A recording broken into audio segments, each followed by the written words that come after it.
Halo semuanya, balik lagi dengan kami di podcast Byte Insight. Podcast ini merupakan podcast perdana yang ada di Jabar Digital Service di divisi IT Dev.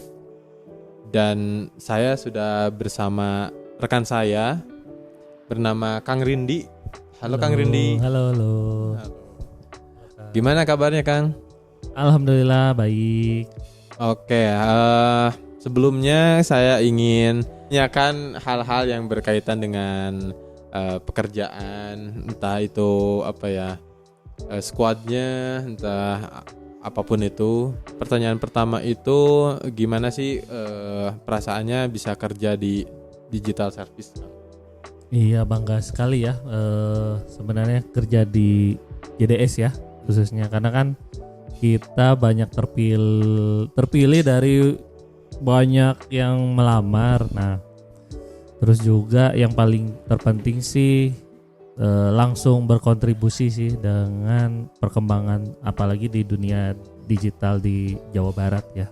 Khususnya di situ. Oke. Emang dulu sebelum ke sebagai role apa sih Kang kalau boleh tahu? Oh, saya di sini di back end engineer Kang. Oh, back end engineer. Sebelum di back end engineer sebagai apa sih Kang? Atau itu coba boleh diceritakan gitu. Sebelum di back end engineer mungkin karir ya. Iya, karir. Kalau karir kerja pertama lulus itu memang full stack kan. Jadi kayak langsung web programmer gitu ya awal-awal. Yang nggak ngerti bahasanya apa ya pokoknya diulik aja sampai sekarang terfokuskan di backend engineer Kang gitu. Iya. Dulu pertama kali bikin coding itu pakai apa Kang stacknya? Dulu itu Java Kang. Belajarnya Java, tapi pas di kuliah Java di kerjaan mah PHP. Iya. Jadi nggak nyambung, makanya harus belajar. Terus tuh banyak kerjaan juga ada di Ruby, ada yang di macam-macam sih. Sampai sekarang digolang ya di JDS itu. Iya. Oke, dari semua pengalaman itu Kang, yang paling menarik diceritakan untuk para pendengar gitu, yang mana Kang? Menariknya di mana ya?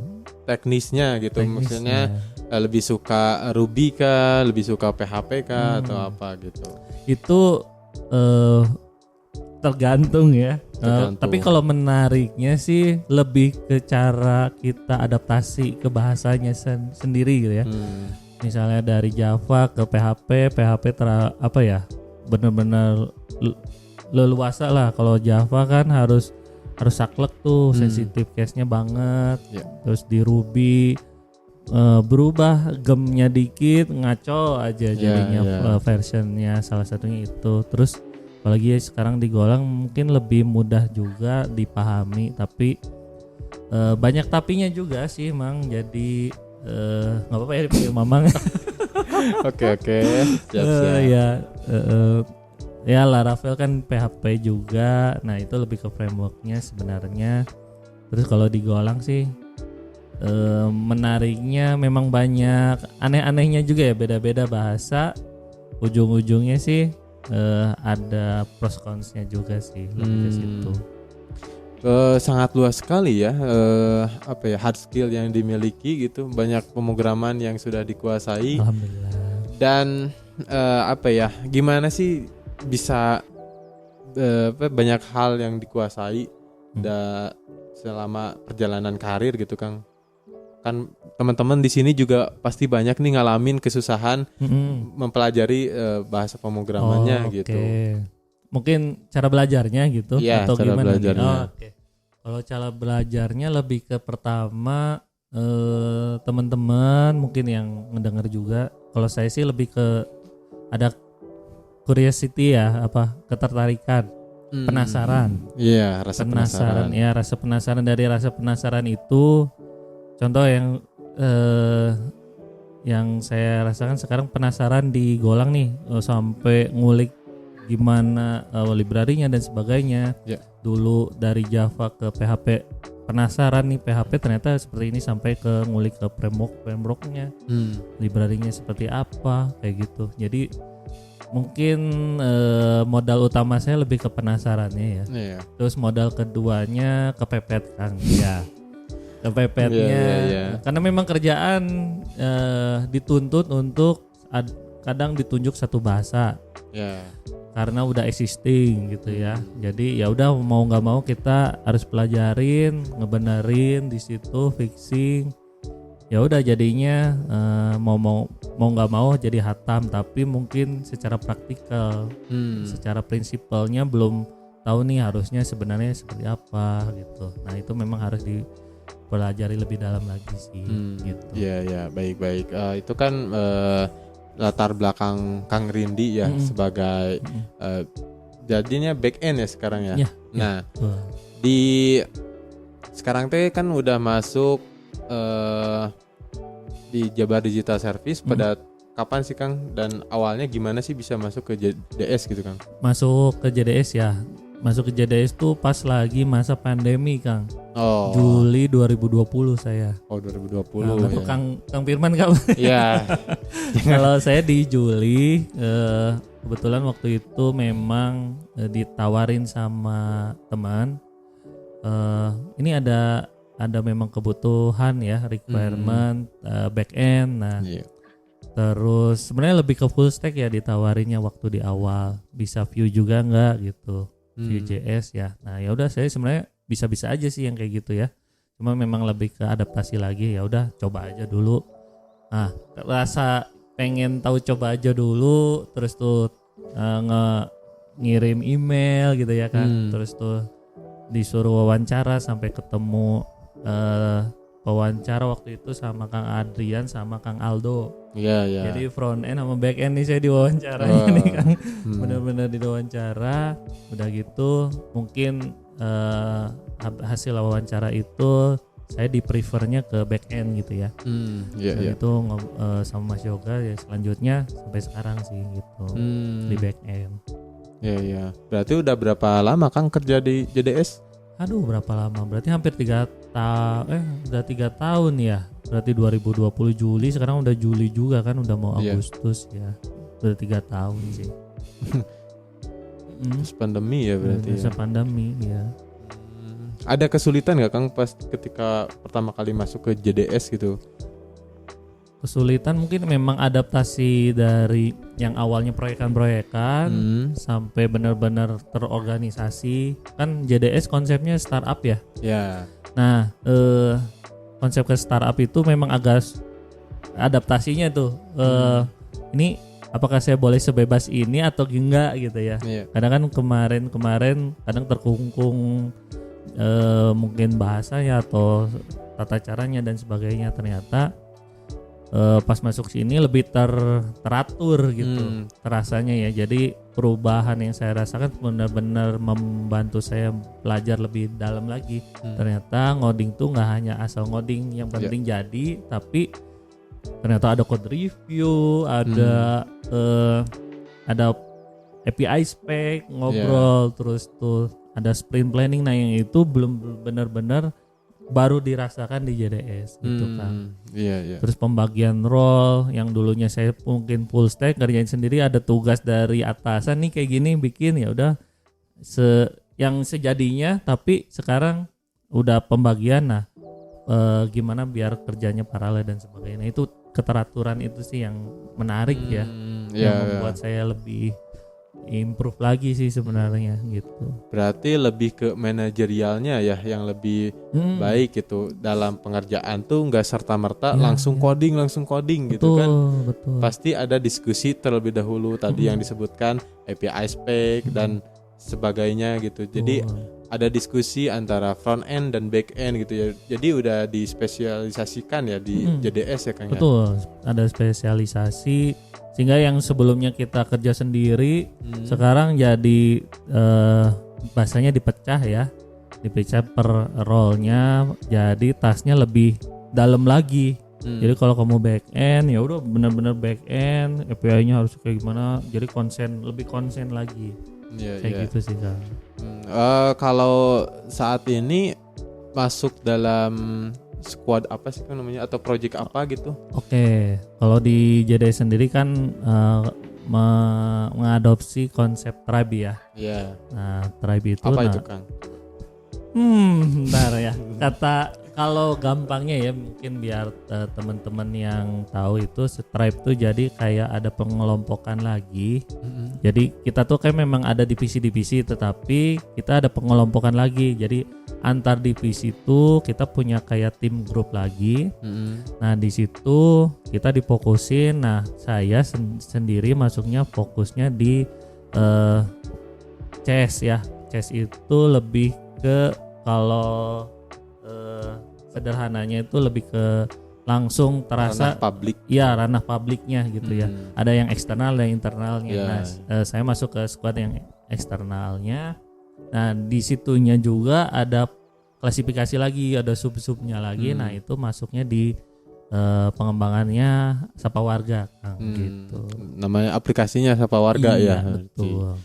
Oke, itu tuh aplikasi buat apa sih, Kang, tujuannya, Kang? Iya, kalau Sapa Warga sendiri sih sebenarnya aplikasi buat membantu warga-warga khususnya di Jawa Barat untuk dapat mengakses dengan mudah layanan publik di pemerintahan Jawa Barat sebenarnya gitu.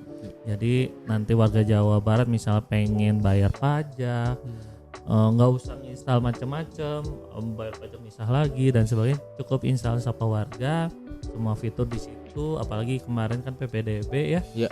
Jadi fokus kita satu pintu gitu kan. Apalagi ada Picobar yang sebelum-sebelumnya dapat apa ya, prestasi ya. Nah, kita juga ada di situ kayak gitu sih. Iya. Sangat bagus sekali ya aplikasi Sapa Warga. Di dalamnya ada PPDB, terus ada Sambara ya untuk pembayaran pajak motor. Gitu. Dan ya di belakang kami ini ada logo Sapa Warga. Jadi teman-teman yang penasaran dengan aplikasi yang sedang dikerjakan oleh Kang Rindi gitu, silahkan bisa di-download di Google Play Store gitu ya. Mantap. Untuk selanjutnya gitu. Di Apple dan ada. Di iOS juga ada ya? Ada, iya. Sudah ada ya. Oke. Untuk selanjutnya gitu, kita diskusi tentang pengalaman menarik selama pengerjaan Sapa Warga ini, Kang. Ada nggak ya? Pengalaman menarik ya, lebih ke ini sih mungkin ada teman-teman baru yang baru join, memang adaptasinya yang awalnya kayak proyekan ternyata ketika di sini lebih teratur lagi. Nah, itu mungkin adaptasi ke situ lucu-lucunya gitu ya, buat ternyata code review kayak gini dan sebagainya. Mungkin kalau dari proses pengerjaan itu. Nah, yang lebih menarik lagi sih, jadi kita tuh punya pengalaman, ternyata kita terhubung langsung kayak ke Bapenda gitu ya, sampai kita mengunjungi comment center Bapendanya sendiri. Itu gitu. Bagus banget gitu. Ternyata mereka mutakhir juga dari segi digital. Nah, itu kan jadi ada tambah wawasan ya. Nah, di situ sih menariknya, jadi banyak pengalaman-pengalaman baru sih sebenarnya. Jadi terhubung dengan banyak instansi. Iya. Berarti nggak hanya di JDS aja yang dikerjain, tetapi bisa berkolaborasi dengan pihak eksternal gitu ya. Salah satunya tadi Bapenda maupun pembayaran yang lainnya ya. Gitu. Oke, untuk selanjutnya untuk para pendengar gitu, gimana misalnya lagi sebagai mahasiswa ataupun baru lulusan, gimana sih memotivasinya agar bisa menjadi sebagai Kang Rindi gitu? Aduh, jangan jadi saya. Mungkin lebih ke passionnya aja ya, yang misalnya sekarang lagi belajar mahasiswa mungkin ya. Belajar di bidang IT gitu ya. Nah, sebenarnya IT itu terbagi banyak nih teman-teman. Jadi kayak kalau sekarang tuh ada yang bergelut di bidang data, di situ data pun ada scientist-nya, ada analisisnya dan sebagainya, ada engineer-nya. termasuk juga di bidang webnya, ada mobilenya, jadi banyak cabang sehingga teman-teman tuh bisa lebih terfokus juga gitu. Jadi kita tuh sebenarnya bisa kolaborasi antar kerjaan itu ya. Nah, jadi nanti teman-teman mahasiswa mungkin bisa fokus, tanyain mungkin ke dosennya, fokus saya lebih tertarik ngedesain nih, kayaknya lebih ke UI gitu ya. Mungkin lari-larinya ke mobile atau web, atau mungkin saya kuatnya di logic nih, kayak Kang Firman kuat banget di logic, bisa di back end-nya nih gitu. Kita gimana caranya nge-query dan sebagainya. Nah, itu kuatnya di situ. Jadi coba tanyain self awareness ke masing-masing, kelebihan kita, kekurangan kita apa. Nah, mumpung lagi di dunia IT, larinya kemana nih cocoknya gitu mungkin. Iya. Berarti harus menyadari keahlian tuh mau ke arah mana gitu ya Kang ya. Bisa ke arah desain, bisa ke arah programming pun dibagi beberapa bagian ya Kang ya. Ada yang mobile, ada front end-nya, ada back end-nya, dan ada juga yang full stack yang tadi awal karir Kang Rindi nyebutin dari pembuatan websitenya hingga ke servisnya gitu ya, servernya gitu. Oke. Mungkin untuk episode kali ini kita akhiri sampai di sini.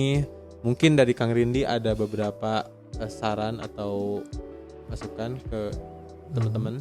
Ya, saran masukan mungkin yang ini ya, bergelut satu cabang olahraga seperti saya ya di dunia IT, teman-teman tuh jangan berkecil hati. Dunia IT itu banyak banget sekarang, apalagi sekarang tuh udah masuk era artificial intelligence ya. Nah, jadi banyak banget hal yang baru yang perlu kita ulik, dan rasa ingin tahunya teman-teman itu coba asah lagi, apakah kita tuh lebih condong kemana gitu ya. Nah, untuk bisa berkontribusi sebenarnya ke dunia gitu, ke dunia programmer ya Kang, ke dunia IT ataupun memang skupnya dunia gitu. Dunia gitu. Oke, hatur nuhun Kang Rindi atas waktunya dan kesempatan sharing-sharingnya, sudah memberikan ilmu yang bermanfaat bagi kita semua ya. Jadi jangan lupa untuk menyaksikan episode selanjutnya hanya di Byte Insight. Bye bye.